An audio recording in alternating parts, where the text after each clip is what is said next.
Hey there, this is the One Boom, and I wanted to talk about ARK Survival Evolved on Xbox One and how right now it is $17.50. Is it worth it? First, let me talk about the technical aspects about ARK Survival Evolved. I'm just going to call it ARK. Technically, the game runs at 30 frames per second. It has very bad anti-aliasing, very bad render distance, and very bad texture quality. Lighting isn't the worst thing, and it can be completely overlooked, but sometimes the lighting and the resolution and the view distance create some interesting looking visual issues. The game does not run smoothly, and the motion blur, even if you turn it off, is crazy high. Also, the game will do this thing where it locks up and then unlocks up very quickly, occasionally while you're playing. The game will stop, the sound will stop, everything will stop, and then start up again in about half a second. So it's like play like that. It has a little bit of a stutter occasionally, and that's because this game is in preview. This is basically early access, and I believe if you pay for the game preview version, you get the full version and everything when it comes out, which I think is coming around the end of this year with the Xbox Scorpio. The game is very ambitious, and it has a lot of things going for it, a lot of creative, intricate things you can do.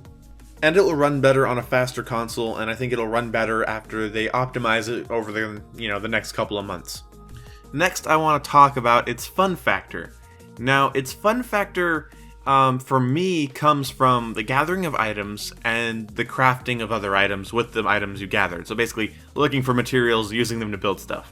That's the most fun I've had so far. So far, the exploration's been annoying, frustrating, or just boring, and I kind of like finding a cozy spot and settling down, hunting for food, getting wood, getting stone, and different things, and building a little shack and a fire, and just starting to live a little bit on the islands. That's where the fun comes from for me.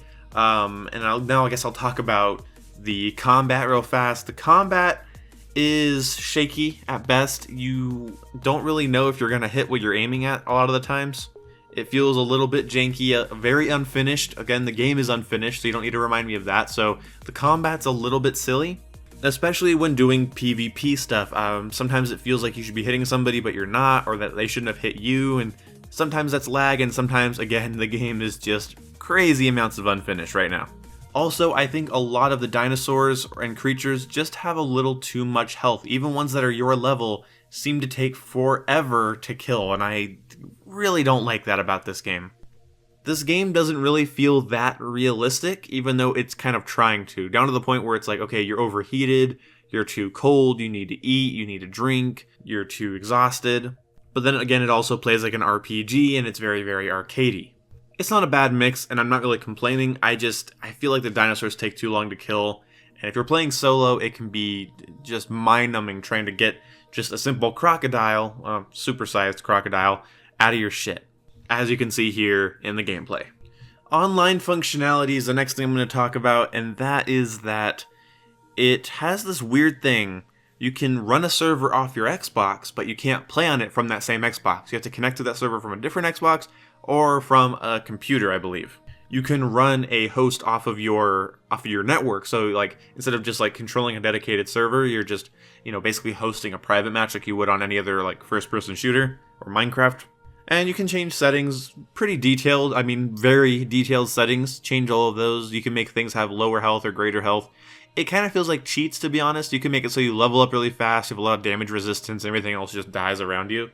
And it stops feeling like a survival game, and since the crafting isn't so amazing that I want to do that, I feel like I shouldn't touch those settings too much. I might tweak them occasionally.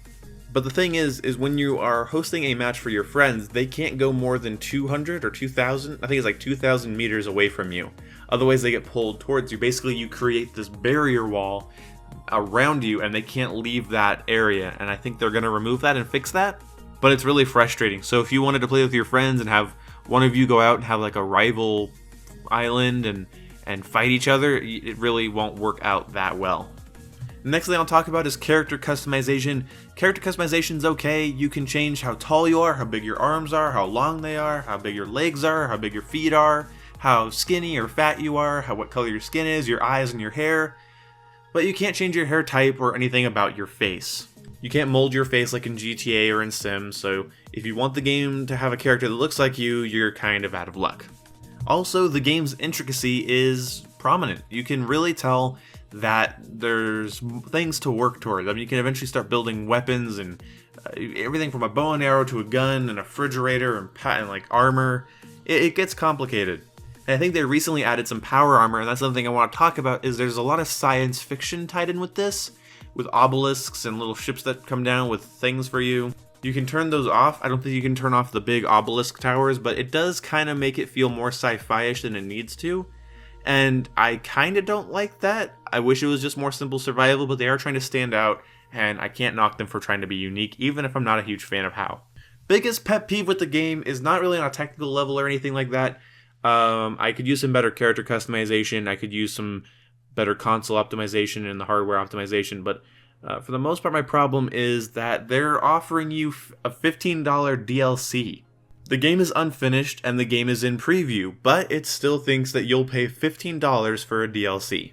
The game can barely hold 30 frames per second, and I would actually say it runs more around 25, and it's asking for a $15 DLC. No, that's a huge no from me. So final conclusion, right now, as you're watching this video, even if you're watching this later, but right now, the game is $17.50 on sale.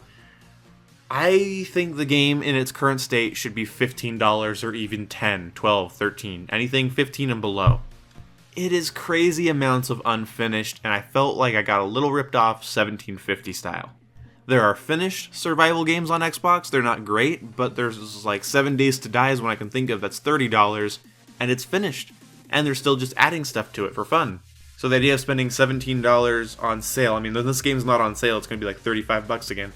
The idea of spending like 35 bucks on a game that's in preview and then like $15 for the DLC, or I think it's actually like a $20 DLC, it's on sale right now though, that's obscene to me. That's ridiculous.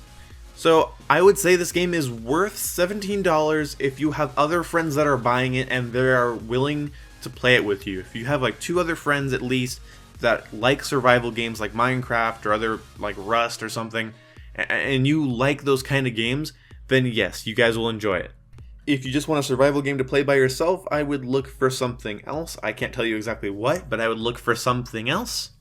Just because even though there's a lot of servers where you can play with random people, I don't think it'll be that fun unless you have some buddies that also want to play it with you that you enjoy playing with. Yes, there are servers full of people, but from what I've heard, they're really laggy. A lot of them there are in the UK, and most of them are full of assholes that just want to kill people. So it's basically GTA Online. So anyway, I hope you guys enjoyed this video. I hope you guys don't mind this different kind of video here. And if you don't like this kind of content, I'll keep it off my channel. But for the most part, I just want to talk about this because, I don't know, maybe you were on the fence about it and I helped you out. And that's kind of what my goal here was. So basically, in summary, the game is unfinished, it's overpriced, and I would recommend it for 17 bucks. If you have friends that you want to play with on it, that could be fun for you. Anyway, hope you guys enjoyed this video, and I'll see you when I see you. Goodbye. Just play it on PC. On PC, it works really well. Who cares?